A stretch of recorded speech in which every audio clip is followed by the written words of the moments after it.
which are far and above what most people provide. And I think you're on the right track. Not that we have the answer, and nobody does, which is the enigma of this all that drives us mad in the process at times. I saw two orbs, orange orbs, in the night sky in Sedona, Arizona, back in 2012.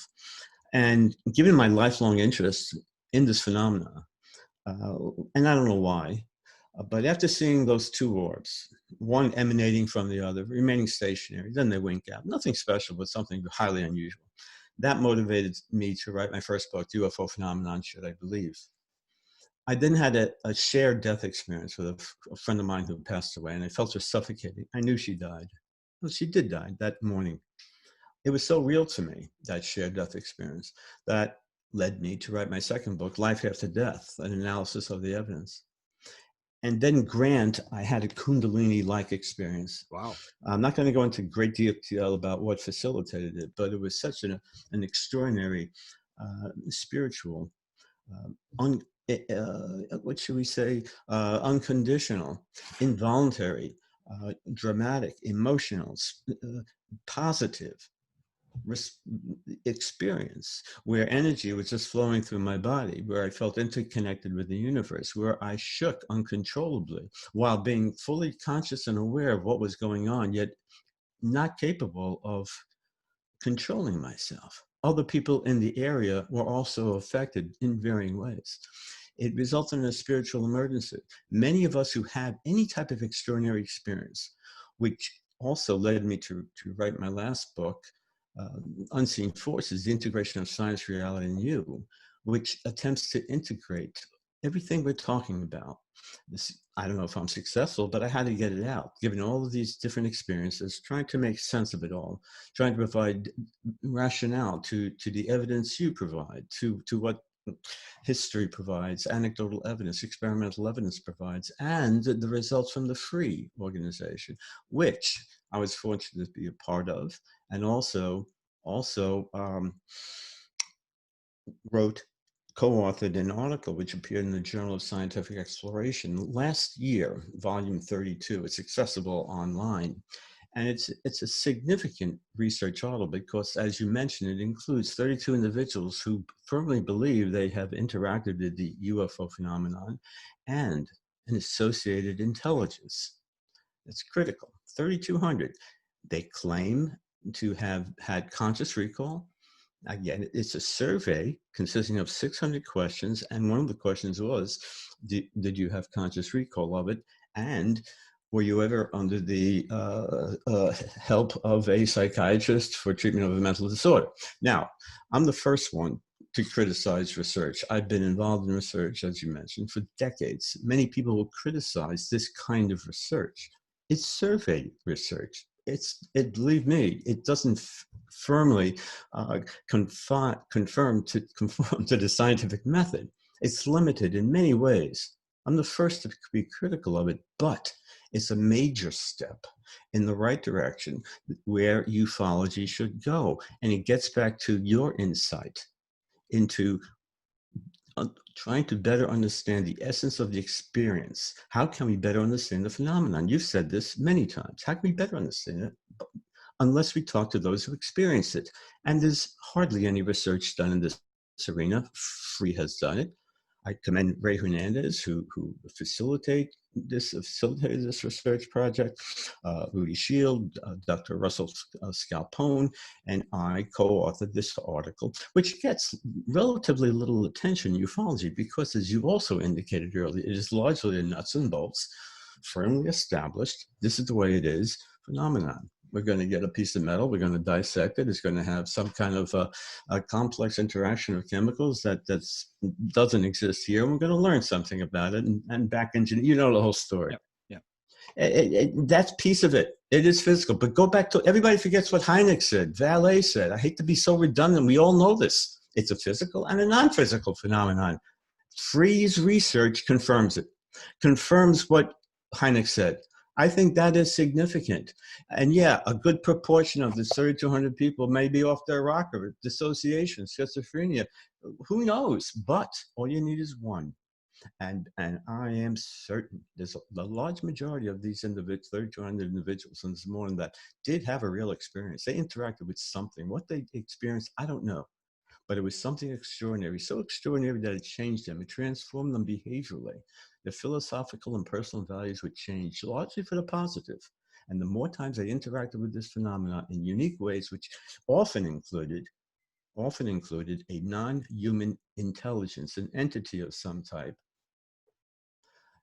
they adapted to the interaction and considered it a very positive, egalitarian experience, to the point where 80% of about 1,400 individuals in our survey did not want their contact experiences to end.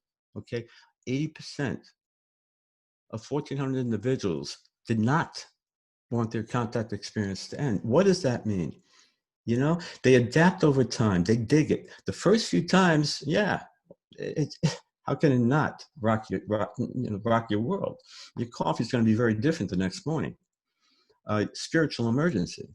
I had a spiritual emergency, but it was facilitated by a different event, Kundalini-like event, not a UFO, but people who have these extraordinary encounters, whether it's UFOs associated with another intelligence, Kundalini-like, NDE, OBE. We know this, different contact modalities. You speak of it and you're right on. The consciousness is the underlying foundation of it all. Why? Because it changes our nature. It changes our reality. It changes our perspective. Philosophical and personal values, insights, viewpoints on love, death, life, meaning are altered. How can that not be reality? You can't measure that with a scientific method like love, but that is reality. Scientific method can't be used to measure that. That is reality. But with our current paradigm, that's not regarded as the ultimate reality, the real reality. It's still likely delusional, as they say. Memory fallacy, false memory syndrome, all that. And it's written off. No, because people who have psychological pathologies don't demonstrate the positive shift in behavioral characteristics where they become more humane, more loving, compassionate, sympathetic, empathetic. That's what they claim. The vast majority, we're talking 3/4 of the population that we studied, report an improvement in humane characteristics, attributes, greater understanding of life and meaning of their purpose, that there are parallel realities, that beings do visit us, that there is a matrix reality where there's no space, no time. Similarities exist between the UFO experience and the NDE, OBE experience. Though that brings in a whole other arena of issues, and I address that in my book, Unseen Forces. You talked about it. A few people do, but you know, Grant, it's unfortunate that only a few people do in ufology, because this is the phenomenon. But too many people are too deeply engrossed, for whatever reason, egotistical or whatever. But there is a physical component, and I commend them, Grant. I commend them all. But I don't like it when they make firm conclusions, because you can't, because we haven't made any progress in many decades. Not significant progress. We understand the phenomenon a little bit better, and we probably understand it more, but it's not being revealed to the public.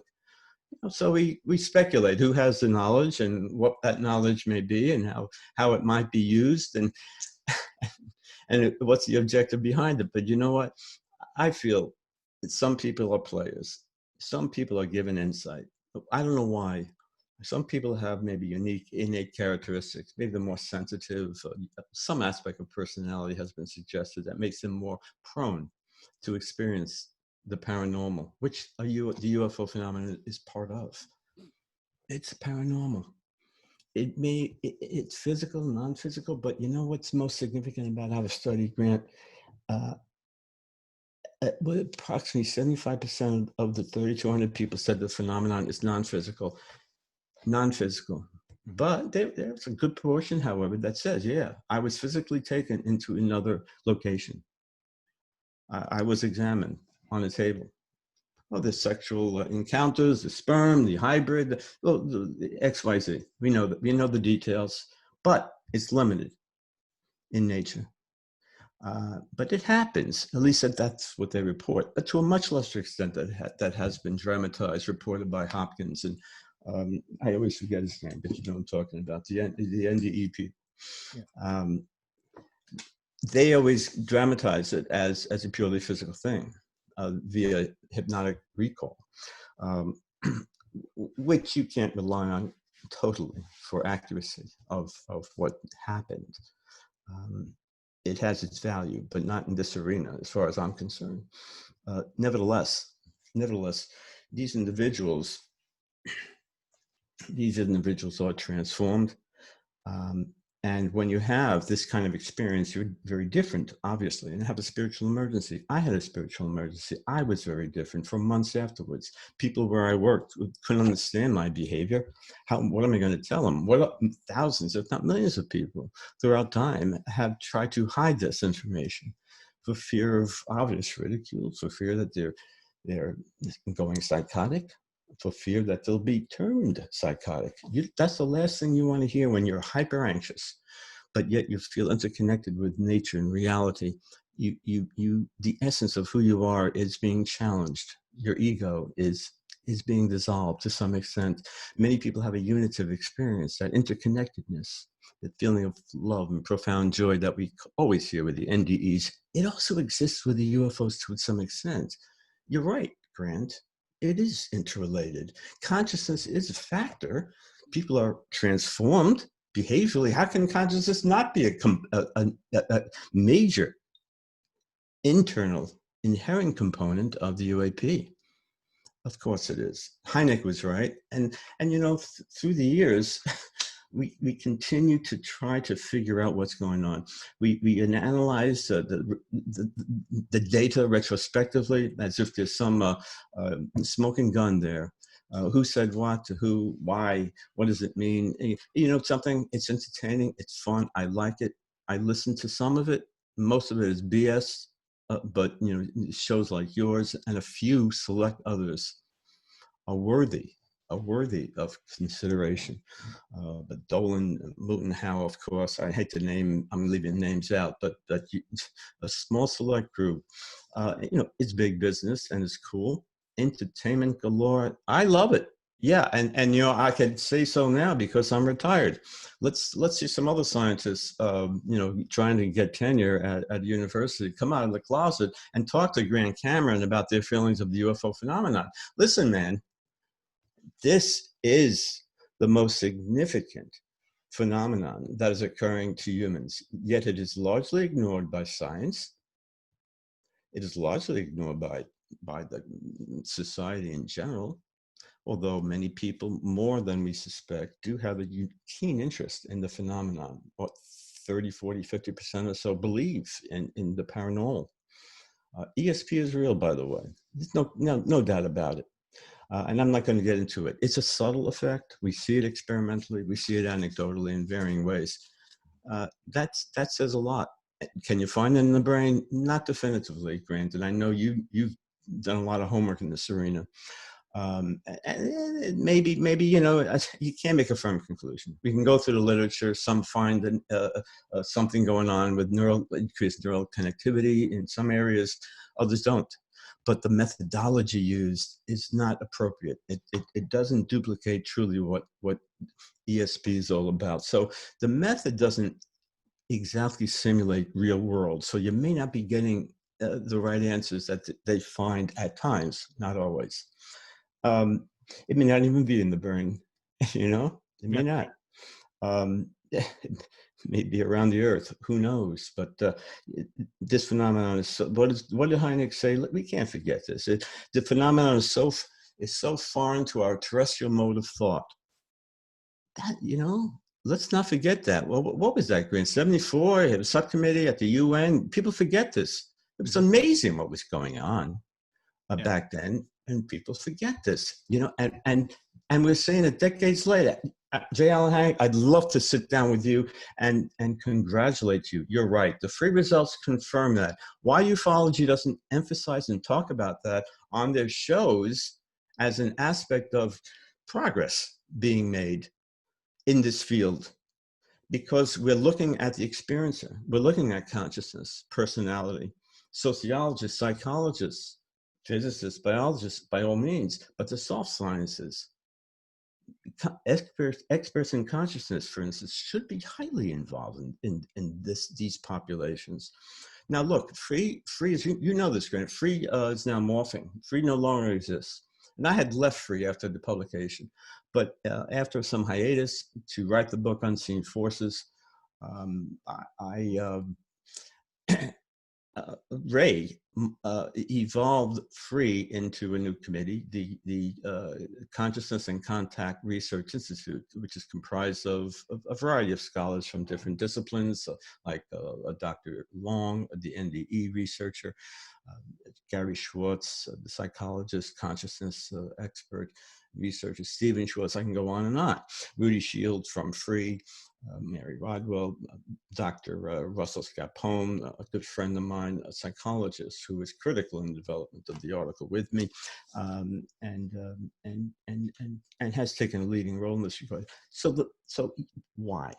Why? Because we got hints from the Free research that consciousness is critical to understanding as best as possible, because we never will. We're not going to understand this until it is literally revealed to us by the intelligence or intelligences. If we were to know, they'd let us know. And if we were to know truly what consciousness is, we'd figure it out already, because there's been thousands of papers written by thousands of scholars far smarter than I over the centuries on consciousness. And we're still trying to figure out what it is. No one knows what consciousness is. There's different ways to explain it, different criteria, depending upon the discipline. What did Dean Radin say the other day? He's an advisor, by the way, to CCRI, Consciousness and Contact Research Institute. He said, nobody knows what consciousness is. And I have such respect for Dean. And if he says that, yeah, I agree. You know what? I look at it like this. It's like we're using our consciousness to explain what consciousness is. How are we going to figure it out then? It's the ultimate paradox. Yeah. But we know it's something. It's something that we don't understand, prove, measure, quantify, all that sort of stuff. But it's the essence of life. Does it continue after death? Maybe. It's separate from the brain, in other words. The UFO phenomenon, the NDE, OBE, psychoactive agents, meditation, hypnosis, many modalities that are different in nature facilitate this similar kind of peak experience that I address in my book. The UFO is dramatic, however, because it seems to be like the smorgasbord of the paranormal, the Walmart of the paranormal. It incorporates so much. Like, hey, you go to the Skinwalker Ranch, hang out there for a while. Yeah, for some reason you get it all, don't you? Yeah. There may be other places like the Skinwalker, but you know, what is it? NDEs, I forget the acronym, of scientists who spend time there. Many wish they didn't. What's that all about? They experience everything, including from beings to Bigfoot to orbs to telepathy to UFOs. Call it what you will. It scared the you-know-what out of them in a very, very negative way, where it had pronounced effect. You know this, right, Grant? Yep. Am I wrong? Absolutely. Yeah. So what's that all about? Well, this happens, you know, I'm talking to my friend 2 weeks ago. Guess what? In his apartment in Brooklyn, when he's 10 years old, there's an 8-foot gray walking in a bedroom. His sister screams. He runs in, he sees it, and then boom, it disappears. Everybody knows somebody that has had something. What is this all about? You know what? It's been here forever. All this shit has been here forever. It's a different suit, same game, same damn game. It's just 2020. We know a lot more. We have different ways to communicate. We have different laws to apply to understand, different experiments, the same damn stinking thing that people wrote in the Bible, to the fairies, now the grays, to the jinn, to the who knows what. And you know what? Those that get involved in this pay a price. And I bet you pay a price. You may not even want to admit it. All of us deeply involved. Deeply. It's like, and I got involved. So what, you know, I had my experiences, synchronicities, other things. And some negative stuff too. Yeah. it's almost like a spiritual evolution. And I go to my wife, and I say, this is going on with me. She doesn't like that. Yeah. There's something happening. There's a connection. I'm selected. Some people are selected more than others. I don't know, maybe because they show an interest. They have that unique interest, or they had that experience like you did. Yeah. That starts the ball rolling, right? And then they spoon feed you a little more. Here's a little more. You get caught up, obsessed with it. It doesn't go anywhere. You hit a wall. You back off. You're depressed, upset about it. Then you get the spark again. You go back. You fight the urge. It's a sinusoid. You love it. You hate it. You don't win. There's no answers. It's frustrating. Nobody's listening to me. There's a bunch of bullshit over here. There's a lot of nonsense over here. There's New Age, and there's a lot of good to New Age.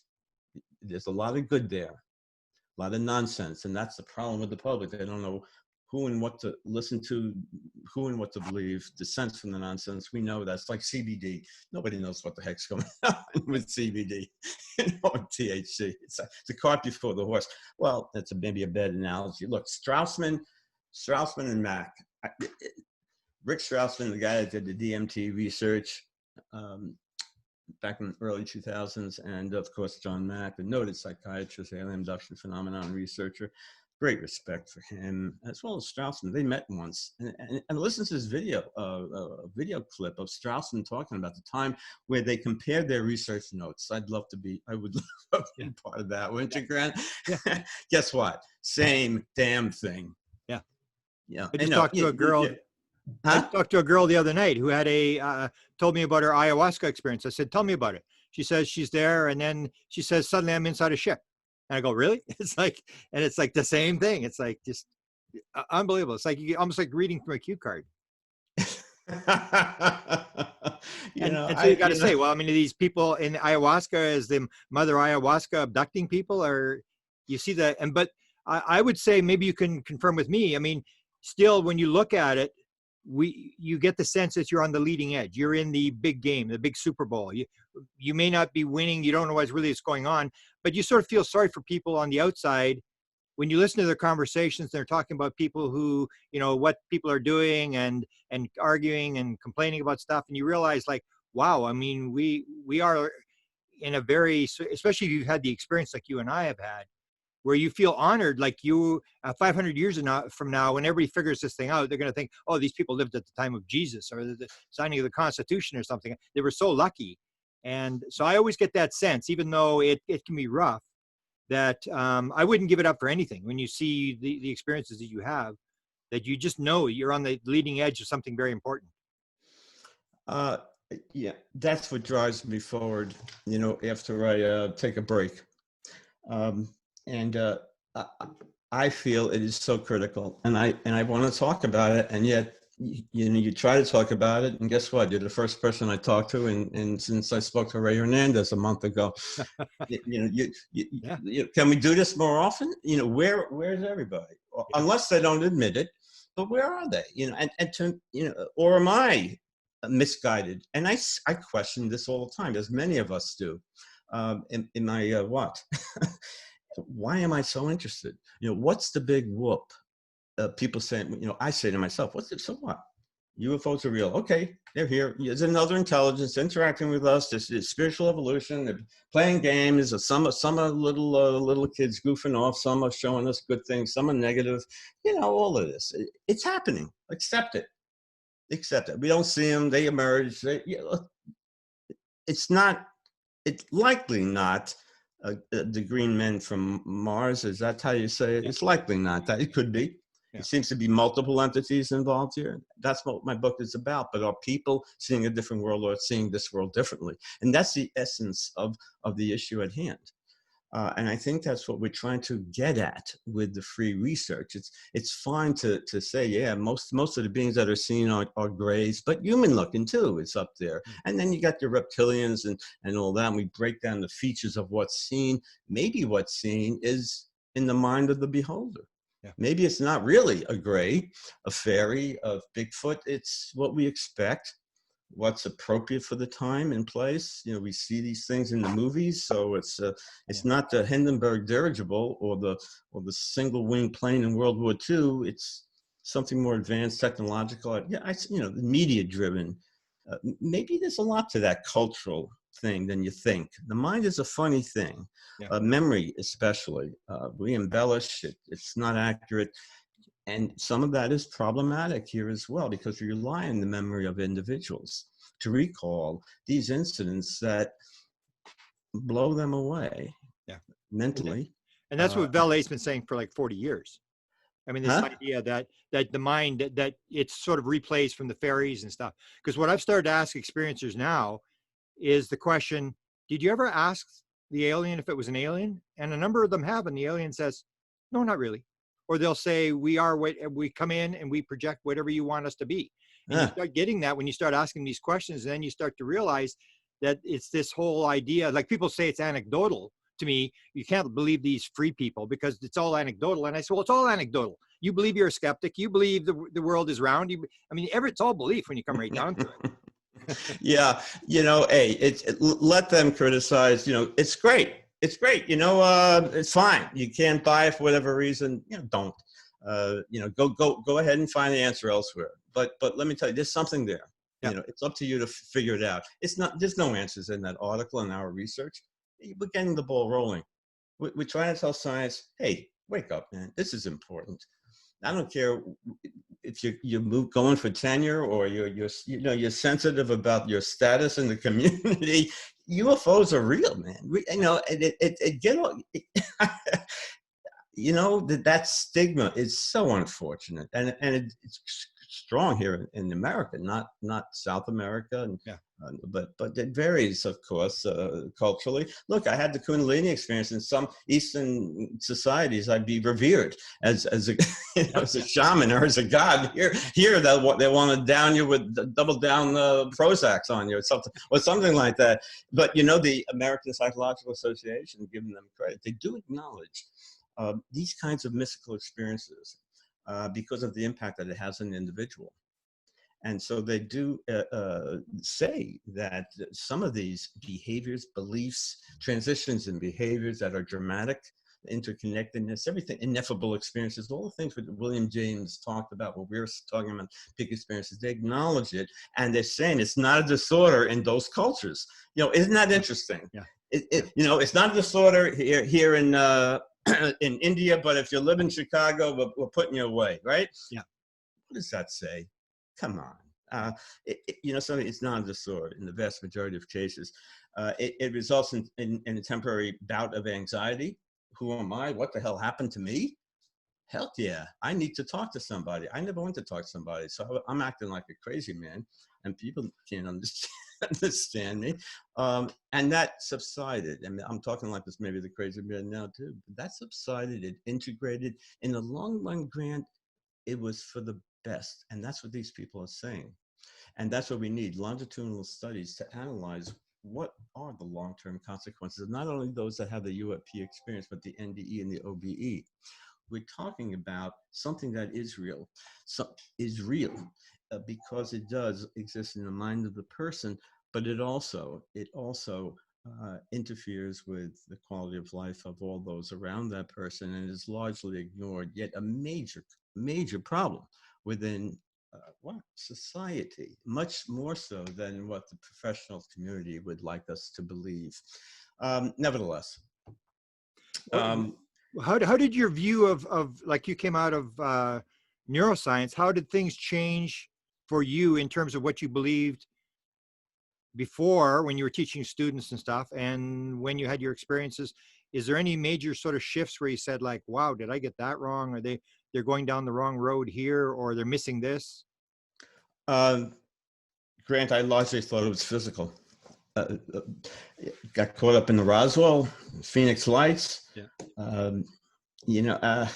You get hints of the supernatural involved, the absurd interactions that occur that you alluded to, the bizarre communication that sometimes occurs, the telepathic communication that happens. But the similarity of the experience which includes a communication, is unique. And so you say, could it be a brain disorder? Is that the commonality? Is that why people are saying the same things about distorted space-time and all that? The seeing deceased relatives and deities and other creatures. Is this all an innate archetype that Jung would call it? Or is this indeed an alternate reality with other beings that are interacting with us? And some people can pierce the veil through different ways. Yeah. So that is the ultimate question indeed. Indeed. And we can't have an answer to that. We try to put the pieces together, but the answer to that, in my mind, is leaning much more grand into, as I mentioned earlier, to the non-physical. But you only get there, like you did, after you study the phenomenon for a long time, talk to enough people, and in my case, got heavily involved in analyzing the research. Yeah. When you get your arms into it, your head wrapped around it, so to speak, then you come to realize the unique subtleties, the nuances that are often similar in experience, both physical and non-physical, with other types of phenomena like the NDE and others I mentioned. So what are we talking about? Even psychoactive drugs. What are we talking about here? Is it a phenomenon of the brain, or can an aspect of consciousness actually indeed alter another realm? We all understand that. This is nothing new to anybody. It truly isn't. We've all contemplated it, but where I'm coming from, and in answer to your question, a slow progression. And I would still be stuck in the physical. You know, it's like Stanton Friedman, a great guy. You need more of it. You know, he was locked into the physical at that time. You know, I guess you had no choice. Yeah. But Alan Hynek, and to give him credit, he knew Yeah. in LA.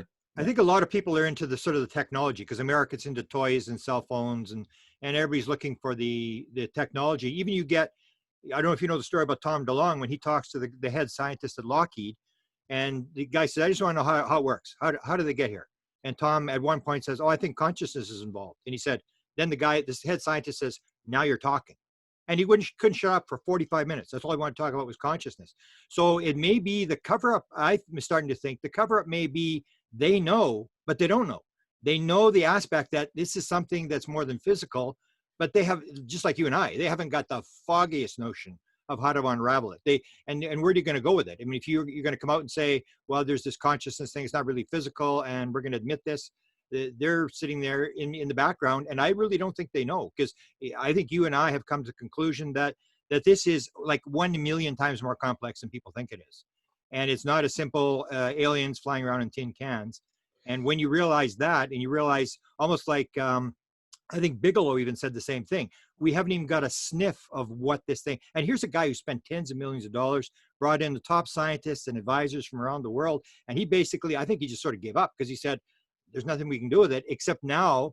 And I don't know if you followed this research. I think I sort of gave you a question on this, but guys like Kit Green, Hal Puthoff, and these people, they're following experiences around. They're doing the DNA tests, they're doing the brain scans, and they know you've got to deal with the people who are interacting with the phenomena, because you can't capture the phenomena, you can't measure it, you can't analyze it. That's the only thing you can do, is deal with the people who are interacting with the phenomena. Grant, you're exactly right. Yet things will still continue on probably a dead end. Do you think? Yeah. We're going to be, it's going to be business, entertainment, conferences. Let's have fun and share stuff. That some of the work that comes out is phenomenal. It's great. You know, medical healings that you can document. There's a lot of interesting things. Sure, that should continue to be analyzed and studied. Commend them all who do that. Report it, write about it, spend time commercializing about it. A lot of it is nonsense, but that's another story. Your stuff, however, is not, and I take it seriously. And ever since you switched gears many years back, boy, you hit it right on the head. And I mentioned to you earlier, and I wish I knew the date of the lecture that you gave. You give so many, but there was one in particular that I'd like to mention to your audience. And if you announce this to everybody, in terms of where they can find it, it's that good, if I may say. The lecture you gave that addressed this issue, the contact modalities and the interrelationship of this phenomenon with others. Yeah. Uh, and I don't know where you could provide that link or I could where you probably can get you a link. direct people to listen to, but that alone, I think, served a great purpose. And it took some courage on your part to change your opinion on the phenomenon. Most people won't, even if they believe that there is, like Stanton, he believed that towards the end of his life, thanks to Kathleen Martin, I think that it was largely non-physical, but he still didn't push it. You know, he had a history of kind of that ego kind of Well, I think dependent. a lot of it still comes down to experience, because I'm actually doing a book called Contact Modalities. It should be out in a couple of minutes, and we should talk about your book because I think you're going down the same road. And actually, it started with Ray wanting me to write an article for the second book on contact modalities, and I really couldn't get it going. And then I thought, I'll just write them down. I'll write them down in point form, and I came up with 70 different contact modalities. I'm thinking, wow. I mean, it's like they're onto something. And that was the vision that he got, was that all these things, we're parsing them. We're saying, you know, I'm a channeler. And a lot of experiences have said that. Don't lump me in with the channelers. I'm not a channeler. They're full of it, and everybody parses it. I'm on the right track, you're not. And when you look at, as you said, is when you look at all the data, you start to realize, like 40% of people say they knew the answer to everything in the universe. 37% have had near-death experiences. 70% have seen a ghost. And you're going, like, if you're going to make up a story, this is not something you're going to put in your story. This is just weird stuff. And Right. you start to realize there's something to it. And so the contact modalities, I think, is important. But you had the book on the forces. So let's go about your new book a little bit, about what you've got in your new book in terms of what you've discovered. And I think a lot of this is experience. Like, if I hadn't had the experience, I would probably be exactly where everybody else is. There, but for the grace of God go I. And I think it's the same with you. If you hadn't had the experience, so we have to have empathy for people who really don't understand, because they really weren't dragged down the rabbit hole like you and I were. Yeah, Grant, it's an excellent point. And those that haven't had the experience obviously cannot truly understand it. We all know that with all aspects of life, but nevertheless, given the experience I had and the others regarding the UFO and the shared death experience, led me to trying to make sense out of the book. It was more of a cathartic effort on my part, because I wanted the answers, and if I could share some of that understanding, or attempt, I should say, to understand what happened to me and the possible implications on the meaning of life through these experiences, well, let me do so. Yeah. So what? I attempted simply to survey the literature for commonalities, integrating scientific principles with consciousness studies, with experiments in psi, in telepathy, clairvoyance, a lot of the work from the Peer Lab on the influence of the mental intention on physical systems, the mind-body relationship, placebo effects, medical healings through mental intention. Even trying to explain ESP on the basis of biophotons, or an aspect of an energy that we may possess within our brain and body that's not yet discovered, that might be, again, brain-based, and for reasons that unfortunately was not cultivated, these aspects of human potential that people are probably going to possess in an advanced form in the future will eventually be realized, but we lose it. I think people who are learning ESP early on, they're developing unique skills that they can use to their advantage later in life. We don't understand that yet, but I think we're being given hints by those who do interact with this phenomena, those who get messages from individuals, and this is also included in the book, because people get a better understanding through their peak experiences, whether it's the UFO, NDE, OBE, that they come to the realization that they're not their body, that there is indeed life after death, that there are parallel universes, that beings travel without impedance, in a sense, that can mitigate inertia and gravity.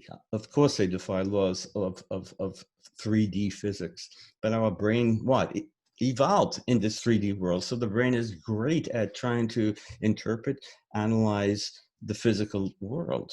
But there apparently is something that exists way beyond that, and we're seeing glimpses of it through peak experiences, and people try to get it. Why do we have this innate urge to get a spiritual revelation, to give us a meaning to life? Why do we have that? Why do so many feel that innate tendency? Well, that's a genetic inheritance, I guess. We've always had that. It's passed down to us. So we get obsessed with trying to find meaning. That's why a lot of people, of course, go into religion. That's why a lot of people go into many different things. And that's why, of course, analogies are made between religion and ufology. Those that are prone to believing in the paranormal, unusual beliefs, do they have increased sensitivity to these phenomena? People who do interact with the UFO phenomenon do have many other types of psychic phenomena, at least so they report, that take many forms. But the point is, the point is, how can we possibly benefit from a peak experience if it can be simulated, either through maybe even virtual reality? We have to, in other words, think about how we can experience the very many positive benefits that people are reporting through their unique mystical experiences. If it can be well controlled, somehow simulated in the brain, so that we also can come to the realization that they do, that there is more to life than what this is, that if we had a better understanding of reality and the existence possibly of other realities, then we have what? Oh, what? Maybe that is why we can feel the connectedness with everything else in the universe, the profound joy and love that they express. Maybe there are these kinds of limitations that have to be overcome through the realization of these other aspects of other realities through peak experiences. And we all try to strive to get there in varying ways, oftentimes unsuccessful. And sometimes it just happens spontaneously while we're driving on a highway. And the next thing we know, we're interacting with grays on a ship somewhere, or we're lying in a bed and there's another being who has me paralyzed and taking me through the wall onto a ship and conducting experiments on me. People more balanced than I are reporting these kinds of things, but you can't dismiss the possibility of sleep paralysis and other factors that can contribute to that. They do in varying ways, but that's not always the case. Yeah. Sleep paralysis doesn't change someone's personal insights and viewpoints permanently. It does not make them have a positive attitude about themselves and others and life that is transforming for the betterment of mankind society. All of these excuses that science gives for why these people are having these kinds of anomalous experiences do not hold water. Some of it certainly applies to some cases, but obviously not all. And why science and other people in the social and physical science, some take it more seriously, something I continue to scratch my head about. And I don't know why I'm one of few with advanced degrees. You see some in the field from different disciplines trying to discuss it. And it doesn't matter what your degree is, what you feel, it doesn't matter. We're human beings on this planet with an interest because it impacted us sincerely, because we have this innate desire to know what life is about. And we see that by using the UAP phenomena and others, we can gain access into what the true meaning to life is, what consciousness may be, because we see the effect it has on other people, so many people in similar ways. Beautiful. We've got about 3 minutes for the radio show part, and then I'll have a few questions. Maybe I'll do a sort of an after show. What do you think in all your last writings, as you come, do you think there's one message that people should pick up as to what we're being given? Are we being helped? Or is like you and I both have the idea that you may actually be picked for this, that some people are, or they're more sensitive to it. Is there a message, and what should people really take home about why this is so important in terms of, or what's actually going on? Like, is someone interacting? Are we at the verge of the annihilation of civilization? You hear this from a lot of experiencers with the screen and stuff like that. Yeah, you do, and It's a perfect question, Grant. It tends to keep us up at night trying to figure out the communication that they received and that they shared with us. I know quickly we got to move shortly, but they do get a lot of spiritual messages, a lot of messages about the fact that beings are coming from another reality. They get messages of life after death, and all the things you could even predict. They get messages about, the grandiose things. You keep doing this, boom. You keep doing this, no air, no good oxygen. That's what you get. Yeah. And the question is, are they playing? Is it? We know that, like playing games, but they're not playing games. If people come away with it, change, and that's what maybe we have to understand. Should be considered true reality. Again, I'm saying this for the third, fourth time. I'm sorry for the redundancy, Grant. But the whole issue is a paradigm, the research paradigm, and we're still being held slave to Newtonian physics, and it serves us beautifully for so many reasons, and it always has a place, of course, as we continue to advance within the field of physics and quantum physics and other sciences. But it's overweighted in that area. We don't take the science of the subjective more seriously, and that's so critical in ufology. We have to develop just that, a science of the subjective, whereby one's impressions, essence of their experience, how it affected them, changed them, etc. The things we're talking about. That's the essence of this phenomena. It's a game changer. Beautiful. This is it, man. Yep. This is it. Wow. I forget Roswell. I've had enough of that shit. Seriously, this is it. Yeah. This is it. Or as Jacques Vallée said about Nimitz, that was a UFO sighting 15 years ago. Time to get over it. So, we're on the same page. We're on the same page. Yeah. I understand him beautifully. John Keel too. John Keel is a little out there, but John Keel was, he got it. Beautiful. He got it. I will promote your work. We'll leave it at that for this part of the section. And because I think you're on the right track, and I'm going to promote your work as much as I can, because there are only a few people like you and I who I think that message has got to get out as to the sort of the inner knowledge of what might really be going on. So we'll leave it at that. Now I want to do sort of an after thing and maybe get into a few other questions, and you might have something you want to ask. I wanted to ask you, because you've dealt with, you said you got into the research, and I remember I asked Ray Hernandez this one time, because I talk to a lot of experiencers, and I treat them very like, this is where you got to, these people are, they're almost like elevated souls or wisdom people. They're getting material from someplace else that may be what the answer is. So let me ask you what I asked Ray. What is it? Did you run into an experiencer that really sort of like went, wow, in terms of what they told you, their experience?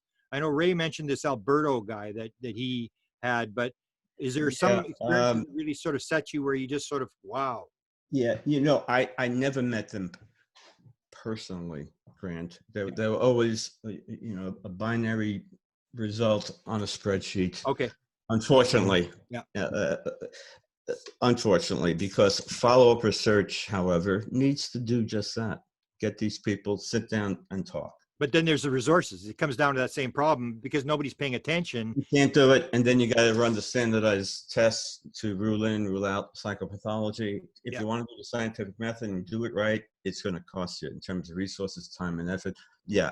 Who has it? Yeah. Who has it? All of us people, thousands now are retiring, research-minded people, non-research, but they're interested. Now they have the time in their hands. Say, hey, bocce ball just doesn't do it for me. I gotta do something that that turns me on because the interest of mine, and I could write about it. And I'm just speaking myself, of course. I could BS about it with cool people who are on the same wavelength and speculate, have fun with it. Yeah, a good hobby in a sense in retirement, but man, this hobby can be gut wrenching sometimes and very frustrating because you can't win. There's no winner here. Yeah, because you don't get the answers. We're fighting for the answers. I got to do this, and then we'll get more information, and then we'll be onto it. And then if I turn, no, yeah, they'll never get it. I come to that realization that never get it. Yeah, give it up. No, don't give it up, Grant. You do what you do. You understand? You keep doing what you're doing, man. I love it.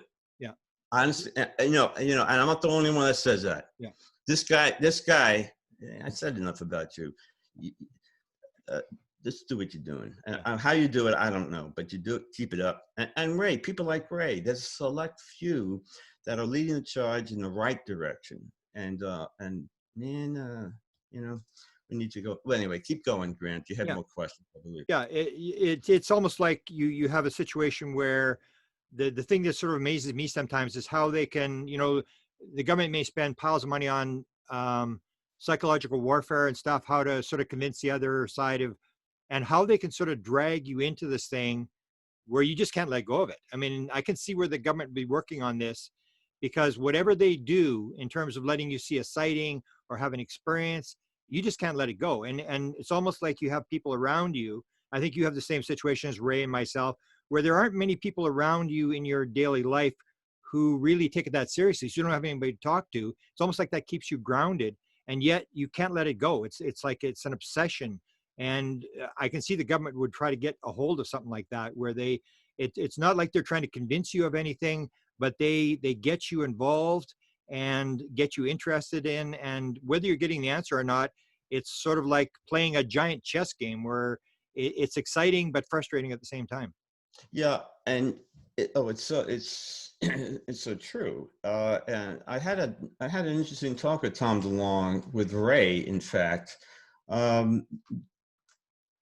Yeah, after the things happened on December 17th, 20 whatever, because they were interested in Free. John Alexander, who was kind of an advisor to Free, a good friend of Ray's, and who knew some of the players who associated with DeLong. I don't know the names. You understand it better than I. And I personally, I'm interested and not interested, because it's all fluff.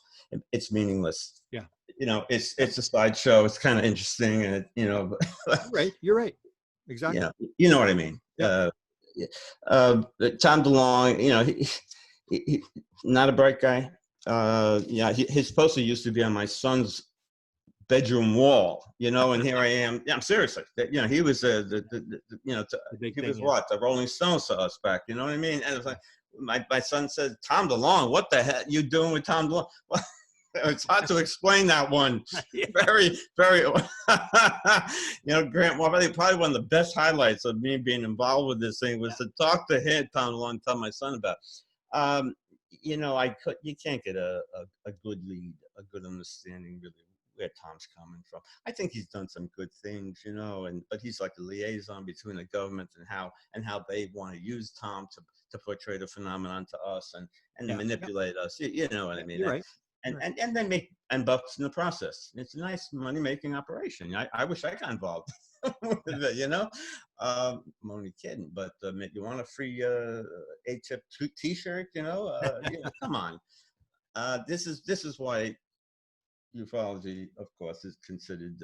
But at least he realized that there's information in Free. I mean, at least he realized that there are people that have information that might help them get where they're going, because you see them tapped into a lot of, like Chris Bledsoe, and they like Jim Semivan's an experiencer, and Gary Nolan's an experiencer.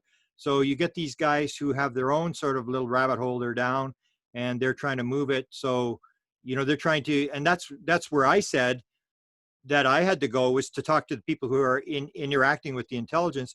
And you see the same thing. There's a tape, I don't know if you've heard it, I can send it to you, where Kit Green is using an intuitive, and they're using like a remote viewing thing. And he's basically, who's this person? Who are they dealing with? And this intuitive is talking to Kit Green, the former CIA guy.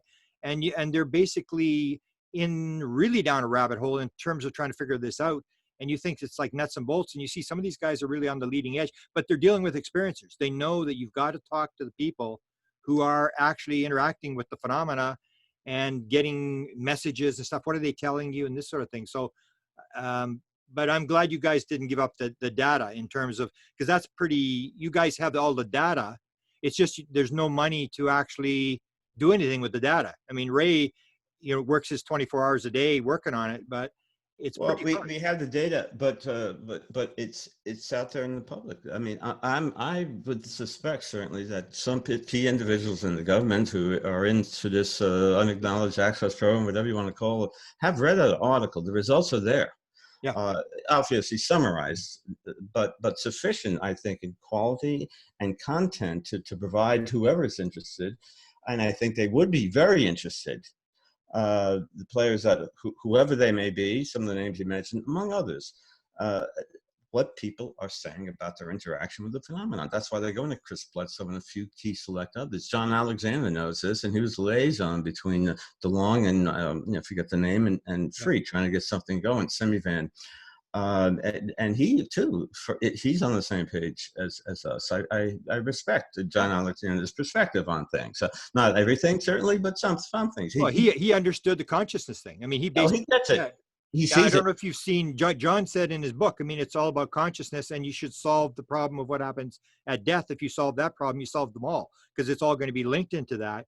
And he ran Bigelow's operation. And then you look at when Bigelow started, I don't know if you read Jacques Vallée's last two books, I would advise you to read them.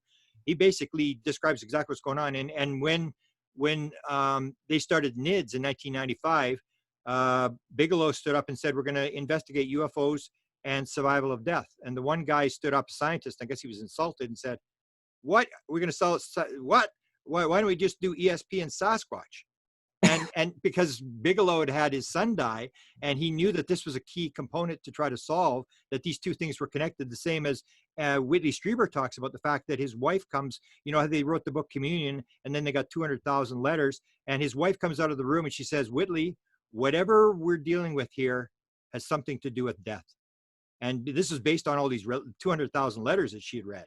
And you see that she started to get that thing that was all connected. The same as Bigelow put in $3.7 million into consciousness studies, a chair at the University of Las Vegas, Nevada. He knew in 1992 or whenever he put that money up, that consciousness was the key component. So I give them credit in that way, but I always call them MJ12.2, the 2.0, because it's just like another level of secrecy. Like they're running, whereas you guys put all the data out, where you can actually take the 800-page book and you can actually look up, you know, how many people have seen ghosts, what are the different categories, you know, what kind of beings, all this kind of stuff. Whereas with them, it's, I guess they're all sort of waiting to get a patent or make money out of it or whatever. Whereas you guys just wanted to do it scientifically, but unfortunately, well, they don't have the money, and then you guys don't have any money. Don't have any money, just a burning heart and some intention, which is critical, obviously. But look, 2019, you have an article in the Journal of Scientific Exploration, refereed journal, that's very hard to get published in. But what? It took how many decades before we have really anything of any substance regarding the experiencer with the phenomenon, with this larger population? There have been a few select studies done in the past with only 50 subjects in them. Kathleen Martin was one, Stoner, and we validated some of their findings, but much more limited in population and number of questions. I think they asked 30 to 50 questions. In fact, Martin did another study as a member of MUFON, the Researcher Experiencer Subcommittee. She was a chair for that.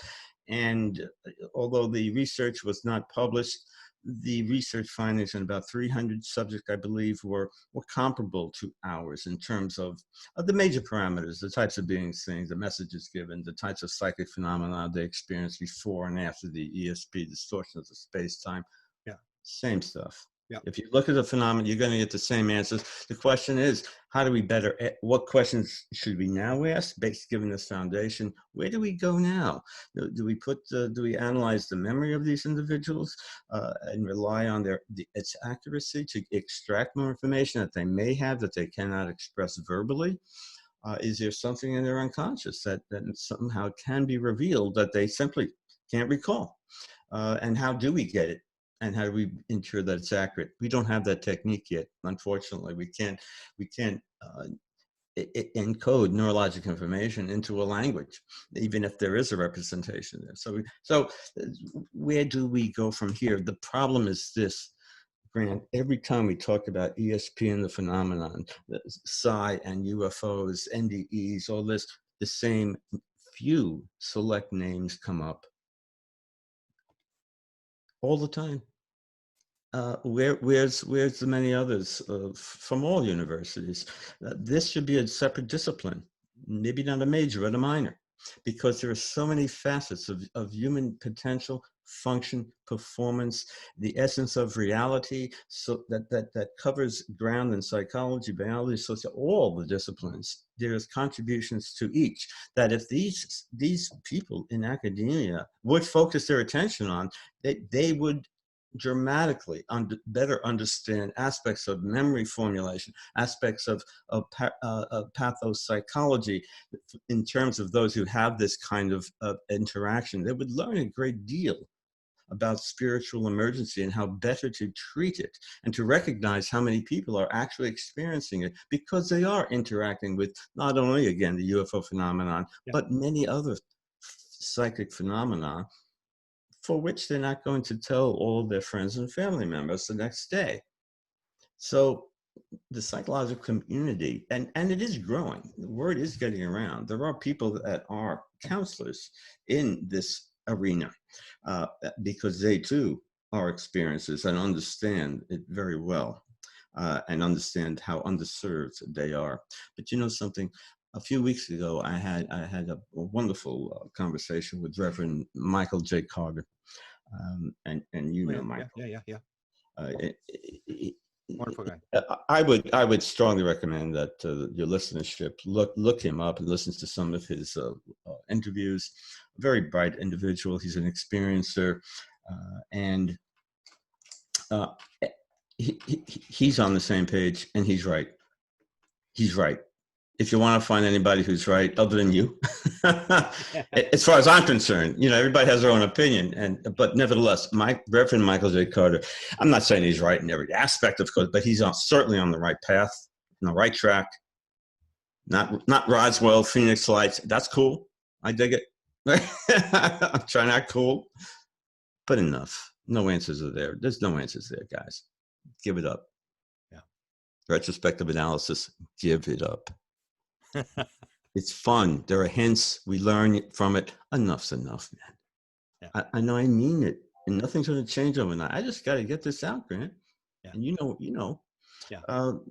And thank you for the forum. But what am I saying? I don't know. We have to what? I forget where I was at, Grant. Yeah, you were talking about Carter and yeah, when he said to, I'm sorry. Yes, when he said to me, Bob, I've had many interactions with ETs, and he's a sane guy. I have great respect for him. A gray touched me. What's that, Mike? A gray touched me. Yeah. Simple as that. And you know what, Grant? A gray touched him. Yeah. A gray touched him, guys. You get it? What, as simple as that. What does that mean? It doesn't mean I should try to figure out if the guy who saw the beam in 1947 was with a Mexican hieroglyphic. The gray touched me. Focus on things like that. Science. Get out of the closet, people. Don't worry about your egos and how you're perceived by others. Grays are touching people. It sounds silly, I know, but it's that bizarre. It is that bizarre. A gray may not have touched him. He believes it. He may have thought the gray touched him, but what's making the gray touch him? But that's the essence of the phenomenon. We have to study it more so to understand it. And maybe, something?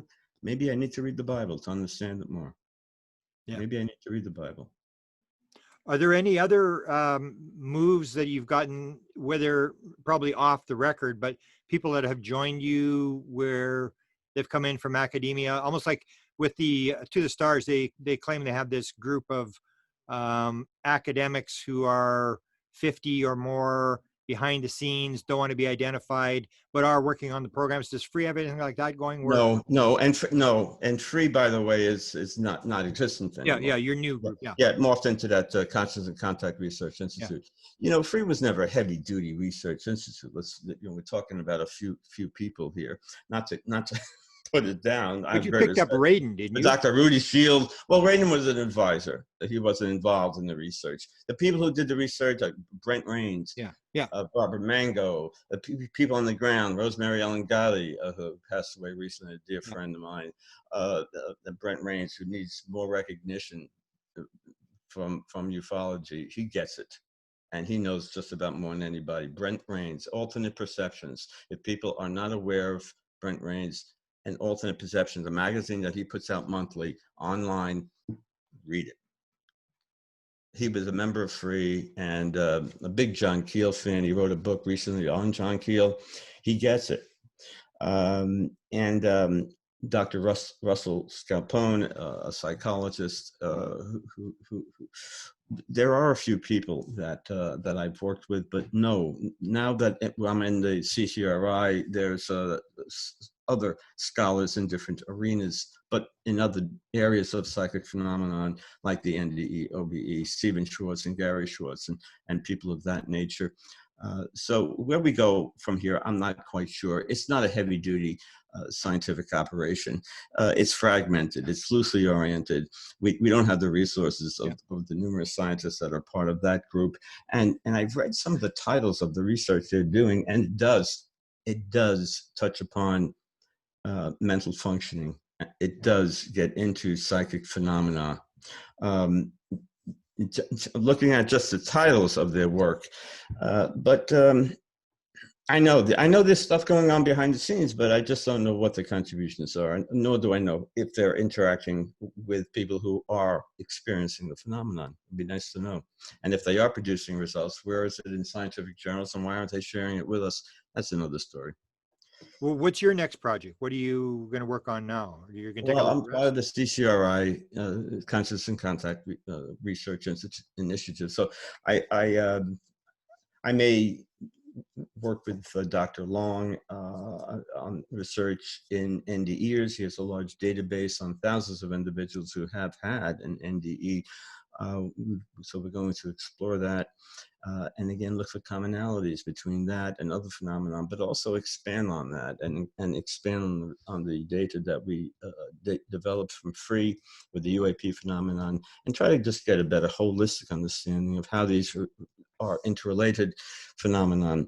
And what insight we may gain, who knows, really who knows, but we don't have the tools, the resources to sufficiently study it. I'd like to get, certainly, if the resources available, obviously PET scans, MRIs of these individuals in unique situations, especially with psi phenomenon. That's something that has to be examined. Look, people who there's one study done, and only one study, that looked at the qualitative aspects of anecdotal experiences of NDEs and people who had the psilocybin or DMT, dimethyltryptamine, psychoactive drugs. Extraordinary similarities, and those results were published in a leading journal in brain research. There's another study that has shown from Harvard that hundreds of those who participated in the ingestion of psilocybin who were atheists following their ingestion of that psychoactive substance, 1/4 of them actually believed in a supreme being. Their beliefs on something quite significant, pronounced, was modified permanently as a result of ingesting psilocybin. Yeah. Now, if a drug can do that, and this was documented, this was published in a journal. If a drug can do that, can shift one's perspective that dramatically on something of that importance, my gosh, is that misleading though? That's reality. That's true reality, right? You can't measure that, right? Right? The scientific method, right? Materialists, you can't measure that, but they now believe in a supreme being. Why? Well, they took psilocybin. Yeah. That's why. So maybe I should take psilocybin. Where do I get some? Well, these psilocybin mushrooms emerge from cow manure. They do. Yeah. If you see them, and people, you see them and feel sometimes, they don't know what they're doing. What's the dose? A lot of people burn to get these answers. We yearn, I should say, to get these answers. We'll do anything for it. We're up late at night talking about it, writing about it, researching it. Sacrifice greatly to get answers to life, because why? Because I see this bolt of something intensely strong and bright in the night sky, and then I hear a loud roar occurring, and it's scaring me terribly. Mhm. I need to, what is that? What is that? Yeah. Yeah. You know, this innate spirituality, quest for answers, quest for meaning. It's handed down, it's genetically inscribed, and some have it more than others. It's just an attribute. You know, I like music. I like this. I like that. Well, I like to find the truth. I just happen to be spiritual. Maybe my ancestors were just that way too, and it's annoying because spirituality, it does provide comfort, and if we can believe in certain things like life after death, and you know, be in the now, and happiness is this and that, and I understand myself, and boy, oh boy, the peak experience is the coolest thing. How do I get it? How do I get it? Maybe meditation will get me there. Maybe I'll go do a little DMT, and maybe that'll give me the answers and cure all my problems, Yeah. or not. And nor do I advocate people doing that. Don't do that. Don't do that. DMT, that is. Um, you'll get what you wish for. If you want it that bad, to see a UFO, to experience it, to interact with this phenomena, something will happen.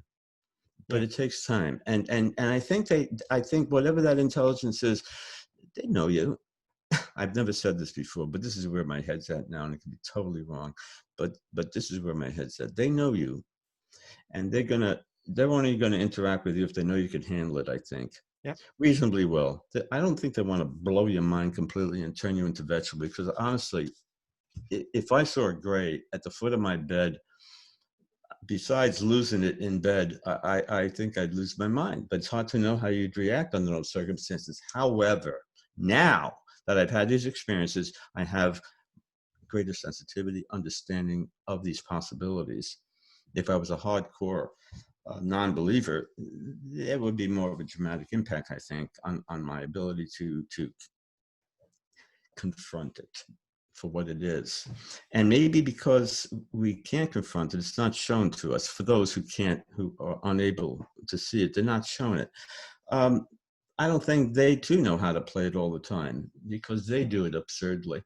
But the thing is, I talk about it, Grant. I'm almost embarrassed talking about it, because thousands of people are going to be hearing, you know, this guy talk about this phenomenon as if, you know, there's people here interacting with us. But you know what? Based on what I'm hearing, researching, feeling, Yeah. gut instinct, for what that's worth, experiencing, that's what's happening.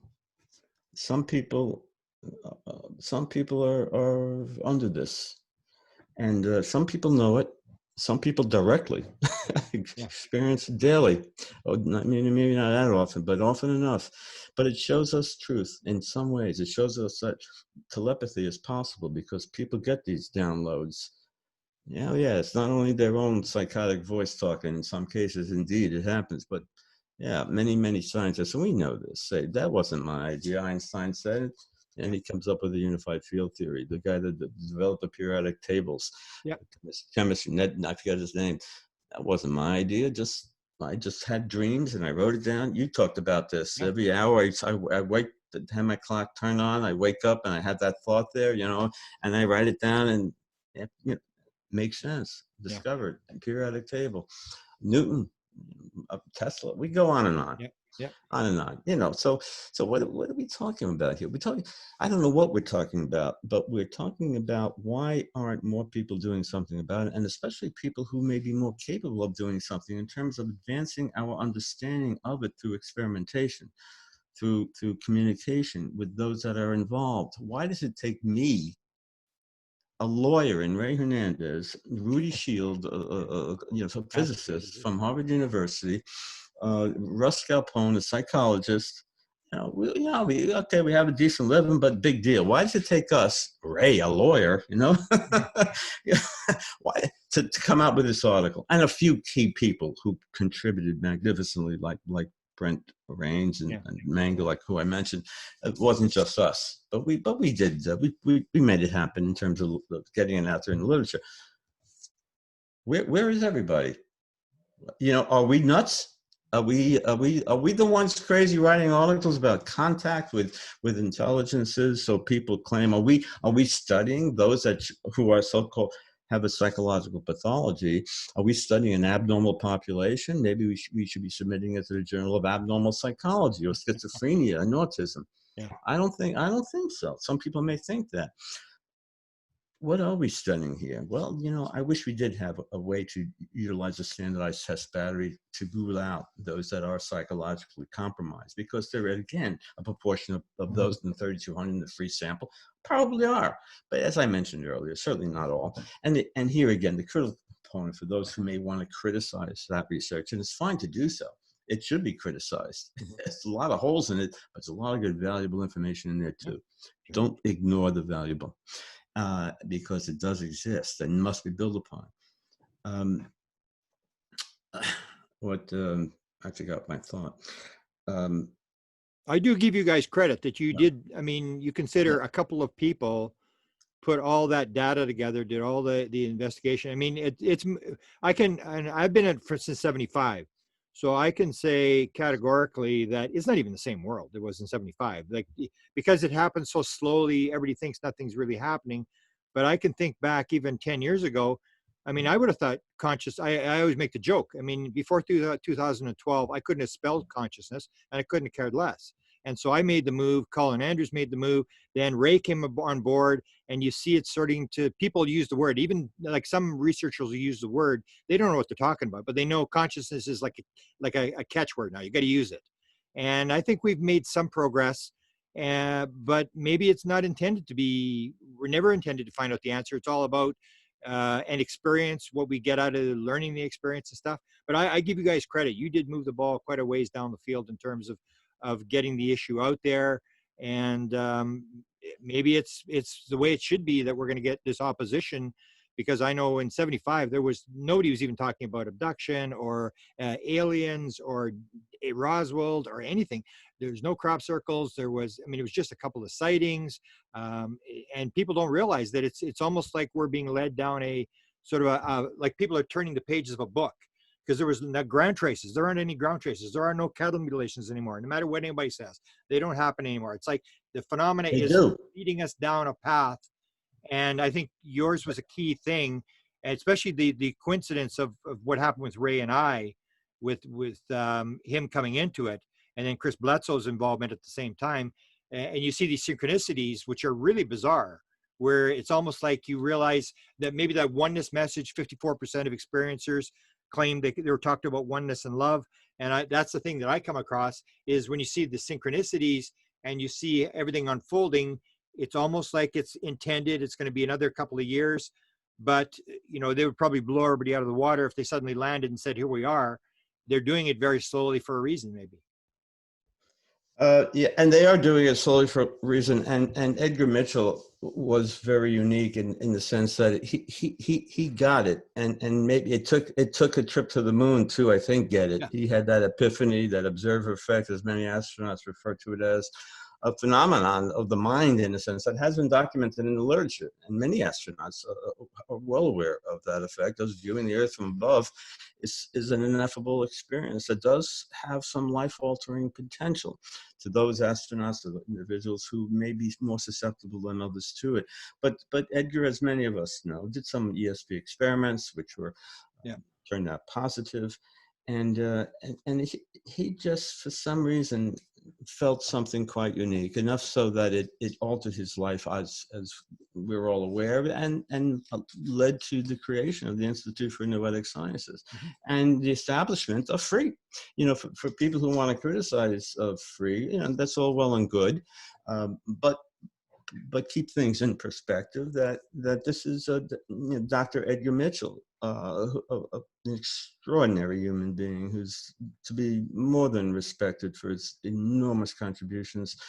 And one of them was free. He helped to get it going conceptually, and consciousness was the key feature of the objective of free. Trying to figure out whatever consciousness is, that unifying aspect of the essence of life, however you want to describe it, something non-physical, let's maybe call it that, something possibly not the brain, above the brain, and in a pyramid-like fashion.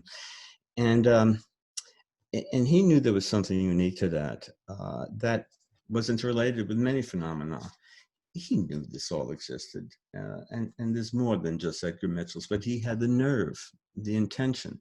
He had the drive, and that's the key. Millions of people are on the same page as us, Grant. Yeah. But why do you do what you're doing? Why are you sitting there talking to a nut like me? And why am I doing the same thing? Yeah, that's right. You know, I don't know. That's the part There's an answer. I don't even want the answer, but there's an answer. That's what amazes me is like, even with the psilocybin, when they talk about this sort of an ethical experience, which absolutely will sort of like rewire the brain, where the person, they've tried everything they can, like with depression or something, and suddenly in one shot it's over, and it like rewires. And it's almost like the same with whatever this intelligence is. When it happens to you, you can't get out of it. It sort of rewires you immediately. You get down there, and we used to have a joke years ago. People would say, "Oh, this guy, he's had it. He's totally frustrated. He's quitting. He's never coming back." We'd always go, "Yeah, okay." He's going, "Okay, don't worry, he'll be back. Nobody leaves." And he'll be gone for 2 years or 3 years, and they all come back. It's like you can't shake it. It's like, well, I was hoping you'd say you can shake it, because some of these days I want nothing. You mean I'm stuck for another, Yeah. Well, that's bad news. Well, it's like electric convulsive shock therapy. Sometimes it works. That's the only thing that works. Gets people out of severe depression, psychosis. As barbaric as it is, it does work, especially in the elderly in select cases. The shock of a mystical experience, the shock of a gray in my bedroom, of telepathic communication that's real. It's not my own voice. That shock, the shock of, oh boy, I don't want to mention names, of having a creature, look peer over your shoulder while you're combing your hair in the bedroom. These things happen. We know this because we know it. we know it, that your audience knows this. We're not saying anything tonight. I don't think that your audience is going to have their socks knocked off on. Yeah. But I'm trying to emphasize the importance, maybe, and the integration of it. Maybe the direction. Maybe the I don't know what. But I'm sure as heck not going to talk Roswell, Phoenix Lights, ATIP, or whatever the acronym is. Yeah. I don't know how anybody can remember it to begin with. Yeah. But even these these drones. I was going to talk to you off the air. I'm very tired. I'm getting punchy, but kind of ignore that. I was going to ask you about these drones. I'm sure everybody in you follows you saying, "Gee, I wonder if these drones, any speculation? What the?" Well, to me, I don't even pay attention to that. It's like another UFO sighting. Like, this is, but people love that kind of stuff. It's like a lot of times you probably will come up across this. People will talk to you, and then they'll just want to tell a story. Tell me a good story. Tell me, and if it's fearful, then that really works. I mean, that's the easiest way to separate people from their money, is using fear. So people love.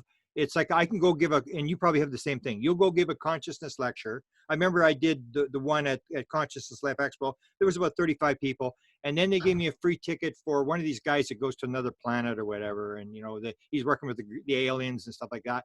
And there was 600 people, and they gave me a free ticket to go to this guy's thing. I went up there about 2 minutes before it started. There was 100 people in the hallway that oversold 100 tickets. They were furious. They paid like $75 for a ticket. They were just furious they couldn't get in. And I'm thinking, like, that's what it's about. I mean, people just want a good story. And when you're talking about consciousness, it's sort of like it just maybe just not ready for it yet. But in terms of the answers, I think that's where it is. I always say that it's the metals. So what? You figure out a metal is anomalous. It's got the isotopes are wrong, or there are UFOs. So where do you go then? You're going to get up tomorrow. You're going to go to work. The same thing. Nothing's going to change. That does not change your life, because it's just a fact.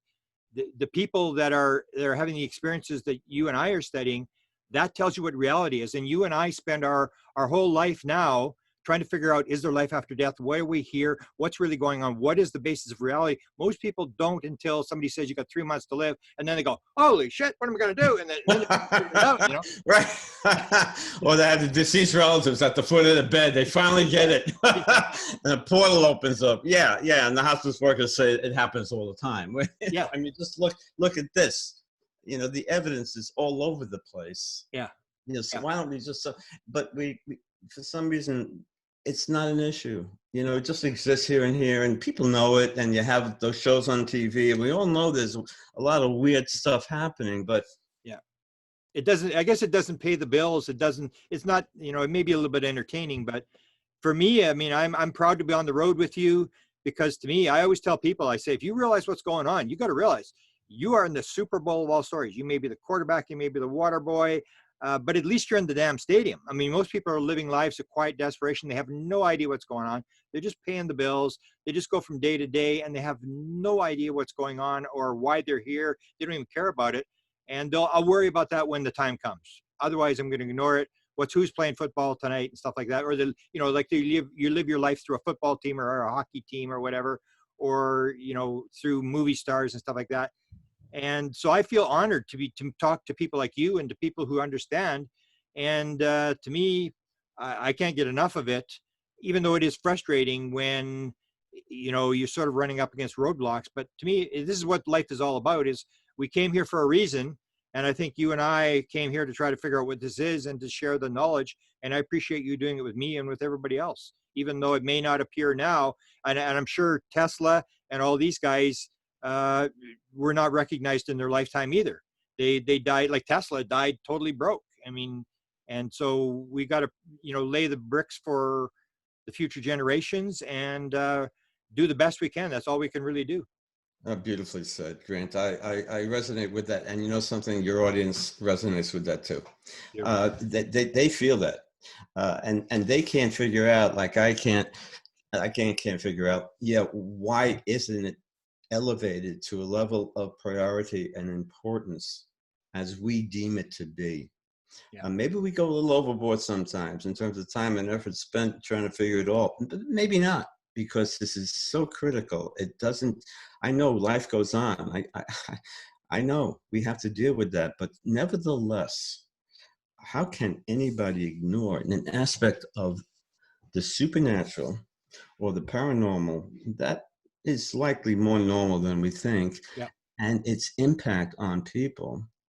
The psychological community alone should be much more concerned about this. And you know something, Grant, maybe that's the most important thing for me to, if I haven't emphasized this, I don't think I have, about spiritual emergency. And I do mean this. Yeah. It's an unrecognized, underserved issue. So many are experiencing tremendous confusion, anxiety. We know this. Yeah. But the point is, so many more than we might think.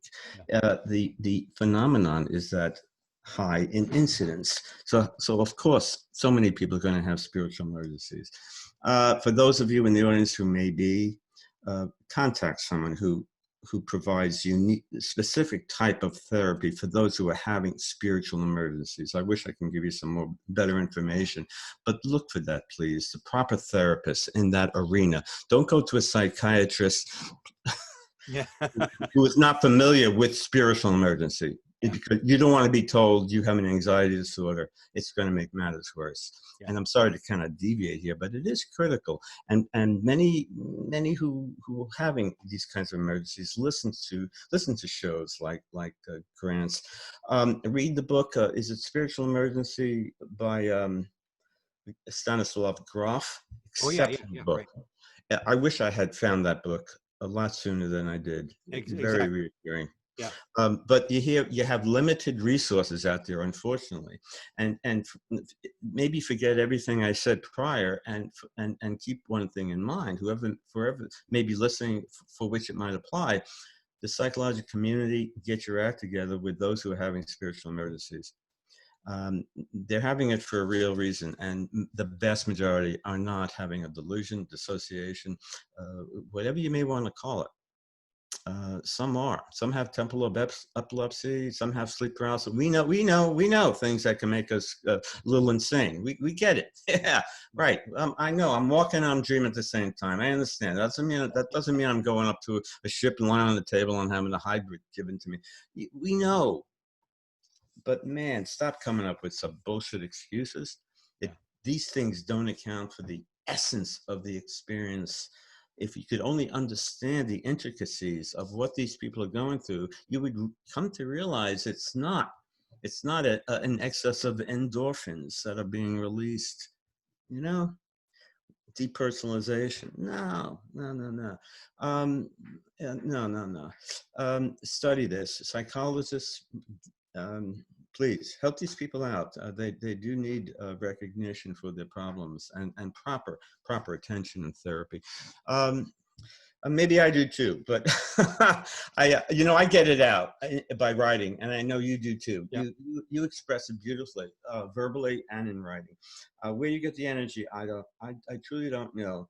But I'll tell you, people, you have a spiritual emergency, you get into a manic mode for one reason or another because due to the phenomenon, and people just don't get it. They do think you're a character, and they don't go beyond that. They think you're highly unusual, and some will be debunk you. I don't care if you disagree with me. Those who debunk, to hell with you. Yeah. Those who debunk, disagree all you want. And unfortunately, you do have those that do debunk, like whatever. Look, where am I going? Maybe the CCRI. There's times that I don't want to go anywhere. There's times I get to my computer, I start to write, and I say, "The hell with this! I don't have the mojo. It's exhausting sometimes. And what am I getting out of it other than I don't know? I'm searching and searching, and but Grant, I think I got a hint of, with all of these experiences, I think I got a hint of truth to me, and that's all that matters, right? Yeah. Like the meaning of life is the meaning you give to life. Yeah. That's all there is. And the truth to me is someone who's in the same coordinates as I, thousands and thousands of years ago and before, had the same stuff happening, but was simply a different suit. It was appropriate for the times. And that the fairies, the whatever else, the chariots, the whatever flames, whatever, they give us hints of what is possible. Fire is possible. You can mitigate gravity. That's possible. Flight.